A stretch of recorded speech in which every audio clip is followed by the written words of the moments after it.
बिना किसी झिझक के हम ये कह सकते हैं कि ब्लैक होल्स इस ब्रह्मांड के सबसे अजीब जगहों में से एक है। ब्लैक होल्स को अगर हम सिंपल भाषा में कहें तो ये स्पेस की एक ऐसी जगह है जहाँ की ग्रेविटी इतनी स्ट्रांग होती है कि कोई भी चीज इससे बच नहीं सकती, यहाँ तक कि प्रकाश भी नहीं। और इस वीडियो में मैं आपको ब्लैक होल्स की सैर कराऊंगा। So let's explore. सबसे पहले मैं आपको बता देता हूँ कि anything can become a black hole. अगर मैं मैथमेटिकली बात करूँ तो कोई भी ऑब्जेक्ट ब्लैक होल बन सकती है। किसी भी चीज की डेंसिटी या घनत्व जितनी ज्यादा रहेगी उसकी ग्रेविटी यानी गुरुत्वाकर्षण शक्ति उतनी ज्यादा होगी। देखिए, ब्लैक होल सिंपली एक डेंस ऑब्जेक्ट है जिसका घनत्व और इसके चलते ग्रेविटी इतना ज्यादा रहता है कि ये लाइट को भी अपने तरफ खींच लेती है और लाइट इस यूनिवर्स की हाईएस्ट यानी उच्चतम स्पीड में ट्रैवल करती है। तो अगर लाइट बचकर नहीं निकल पाती तो बाकी सारी चीजें कहां से निकलेंगी? ब्लैक होल की ग्रेविटी से। पर किसी भी पदार्थ को ब्लैक होल बनाना तभी पॉसिबल है अगर हम किसी भी ऑब्जेक्ट को बहुत ही ज्यादा कॉम्प्रेस कर दें। अगर आप माउंट एवरेस्ट को कॉम्प्रेस करके 1 नैनोमीटर से कम साइज में कर दो तब वो ब्लैक होल बन जाएगी। अगर आप धरती को कॉम्प्रेस करके एक मटर के दाने जितने कर दें तो धरती भी ब्लैक होल बन जा सकती है। वैसे भी हमें ऐसी टेक्नोलॉजी को निकालने की जरूरत भी नहीं है। Formation of A black hole. ऐसे बहुत सारे स्टार्स है जिनका साइज धरती से लाखों अरबों गुना ज्यादा होता है। तो जाहिर सी बात है अगर उस स्टार को हम लोग इतना छोटा कर दे कि वो धरती के साइज में आ जाए तो वो एक ब्लैक होल बन सकती है। पर अच्छी बात यह है कि हमें ऐसा करने की जरूरत नहीं है क्योंकि ये ब्रह्मांड में ऑलरेडी होता है।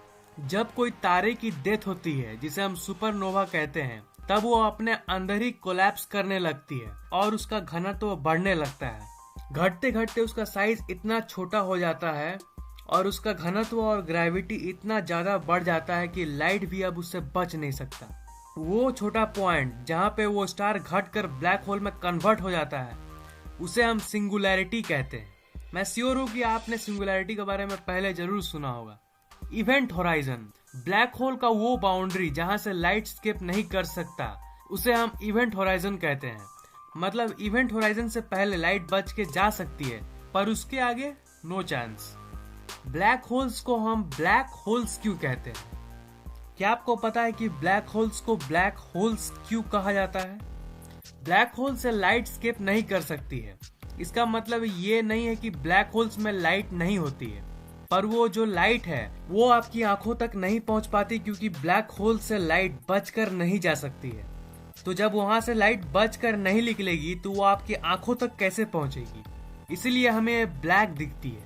Black holes effect time. Black holes time को भी इफेक्ट करती है। ब्लैक होल्स का घनत्व इतना ज्यादा होता है कि ये स्पेस टाइम को डिस्टॉर्ट कर देती है। जो ऑब्जेक्ट ब्लैक होल के सामने होता है वो ऑब्जेक्ट टाइम को धीरे अनुभव करता है। मतलब कि ब्लैक होल्स की सामने की टाइम बाकी जगहों के हिसाब से धीरे चलती है। मान लीजिए आप एक स्पेसशिप में बैठे जो ब्लैक होल की चक्कर लगा रही है। मान लेते हैं कि इवेंट होराइजन से दूर वो एक सेफ जगह पे चक्कर लगा रही है। उस समय स्पेसशिप के अंदर की टाइम बाहर के मुकाबले स्लो हो जाएगी और आप टाइम ट्रेवल कर पाओगे।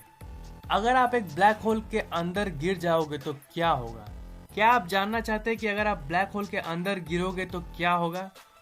क्या सिंपली आप उसके अंदर चल जाओगे? नहीं, ऐसा नहीं होगा। असल में आपका शरीर एक रबर की तरह स्ट्रेच होगा जब आप उसके अंदर जाओगे। मैं आपको बताता हूँ ऐसा क्यों। मान लीजिए कि आप ब्लैक होल के अंदर जब गिर रहे हो तब आपका पैर ब्लैक होल के तरफ है। आपका बॉडी का वो पार्ट जो ब्लैक होल के करीब है, मतलब कि आपका पैर, वो ज्यादा गुरुत्वाकर्षण बल को अनुभव करेगा उसके मुकाबले जो पार्ट ब्लैक होल से दूर है, मतलब कि आपका सर। इसीलिए आपका बॉडी एक रबर की तरह खिंच जाएगा। आपके बॉडी के सारे मॉलिक्यूल्स बिखर जाएंगे और फाइनली आपकी डेथ हो जाएगी। पर डरिए मत, ऐसा कभी होगा नहीं क्योंकि जो नियरेस्ट ब्लैक होल है वो हजारों प्रकाश वर्ष दूर है इस सौर मंडल से। तो ये क्वेश्चन आता है कि धरती से सबसे नियरेस्ट ब्लैक होल कौन सा है? और एक क्वेश्चन आता है कि क्या ब्लैक होल्स धरती को निगल सकती है? जैसा कि मैंने कहा, वो ब्लैक होल हजारों प्रकाश वर्ष दूर है। सिग्नियस X1 नाम का एक ब्लैक होल है जो धरती से 6000 प्रकाश वर्ष दूर है और उसका मास सूर्य से 15 गुना ज्यादा है। पर वो इतना दूर है कि धरती या फिर सौर मंडल पर इसका कोई प्रभाव नहीं पड़ेगा।